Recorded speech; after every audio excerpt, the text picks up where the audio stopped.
Shalom saudara yang dikasihi Tuhan. Hari ini Sabtu 18 Oktober 2025, kita kembali merenungkan kebenaran firman Tuhan.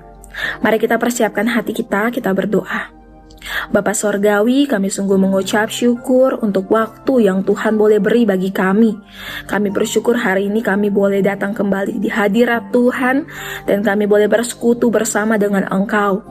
Tolong kami agar di dalam persekutuan ini kami boleh tetap bisa mengarahkan hati dan pikiran kami, sehingga kami boleh menjadi pribadi yang mau untuk mendengar dan mau untuk menaati firman Tuhan. Terima kasih Tuhan, kami serahkan waktu ini ke dalam tangan pengasihan-Mu. Hanya dalam nama Yesus kami berdoa dan bersyukur. Amin. Saudara, tema kita hari ini adalah siapa bertelinga, hendaklah ia mendengar. Terambil dari kitab Wahyu, pasal 2, ayat 29. Demikian bunyi firman Tuhan. Siapa bertelinga, hendaklah ia mendengarkan apa yang dikatakan Roh kepada jemaat-jemaat. Saudara, kita hidup di tengah dunia yang penuh dengan suara. Ada suara dari media sosial, ada suara dari iklan, suara dari hiburan, bahkan suara dari dalam hati kita sendiri yang mengatakan bahwa ikuti kata hatimu. Namun seringkali semakin banyak kita mendengarkan suara dari dunia, membuat kita semakin sulit untuk benar-benar mendengarkan suara yang paling penting, yaitu suara Tuhan. Ada begitu banyak orang Kristen yang mungkin hadir dan rajin datang ke gereja, tetapi hati mereka dipenuhi dengan suara-suara dunia dibanding dengan suara Roh Kudus. Karena itu, Yesus menutup pesan kepada jemaat Pergamus dan jemaat Tiatira dengan satu kalimat yang sama, yaitu siapa bertelinga, hendaklah ia mendengar. Saudara, teguran, janji, bahkan penghiburan ini akan benar-benar berarti jika seseorang mau mendengar dan menaatinya.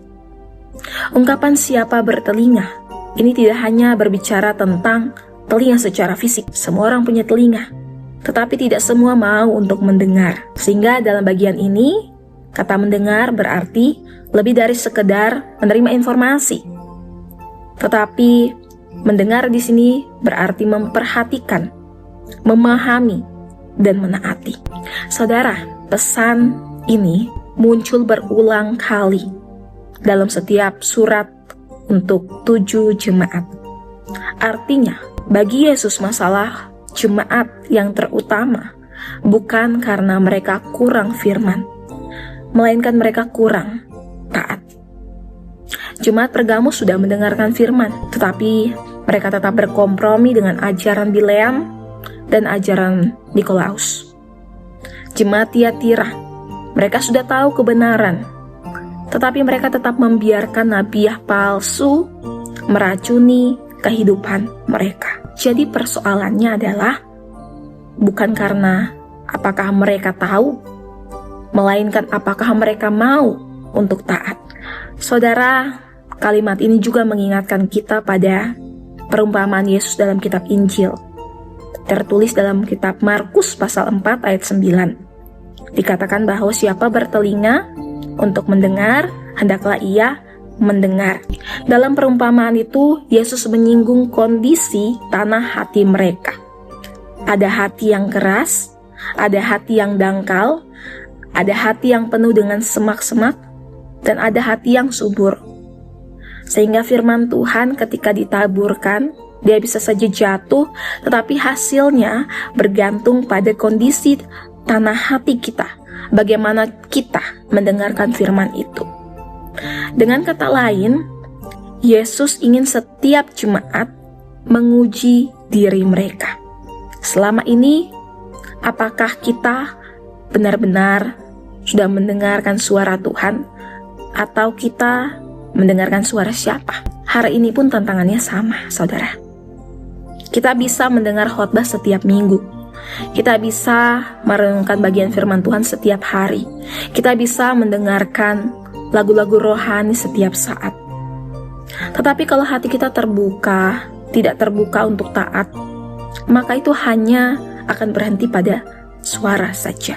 Firman Tuhan mengingatkan kita bahwa mendengarkan suara Roh Kudus artinya tidak hanya menyimpan firman itu dalam hati dan pikiran saja, tetapi membiarkan firman itu mengubahkan kita di dalam kita membuat sebuah keputusan-keputusan dalam kehidupan kita hari lepas hari.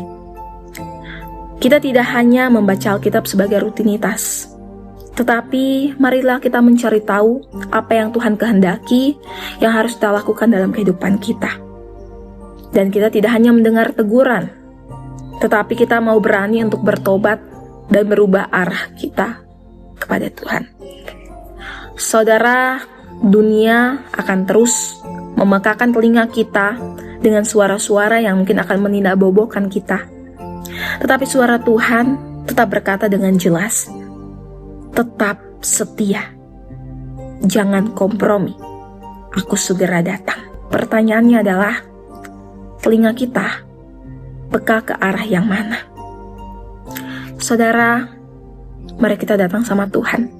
Kita mohon Tuhan untuk menyelidiki hati kita, dan kita memohonkan kepada Tuhan apa yang menjadi doa-doa kita. Kita berdoa. Tuhan, kami bersyukur untuk waktu yang Tuhan boleh beri bagi kami, sehingga kami boleh merenungkan sebagian dari firman Tuhan. Ajari kami menjadi pribadi yang bukan hanya mau untuk mendengar sekelibat saja Tuhan, tetapi mau menjadi pribadi yang mendengarkan dan taat kepada firman Tuhan. Tolong kami ya Bapa, di dalam kami menjalani hari-hari kami, sehingga ketika suara-suara dunia datang, itu tidak membuat kami menjadi terlena, tetapi menjadikan kami pribadi yang tetap mau dengar suara Tuhan. Tolong kami ya Bapa. Ini doa kami, dalam nama Yesus kami berdoa dan bersyukur. Amin.